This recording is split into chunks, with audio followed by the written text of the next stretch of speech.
In the brief clip that follows, former Chief Justice of India M.N. Venkatachaliah, while speaking at Moneylife Foundation's third annual RTI Lecture, explains the concept of a civil and political society within a democratic government.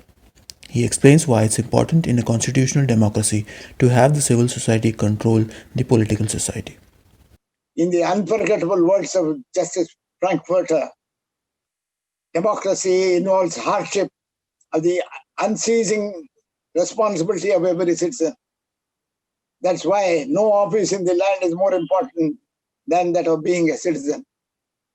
The protection of democratic values in the conscience of the civil society, which should control the political society. Civil society must control the political society.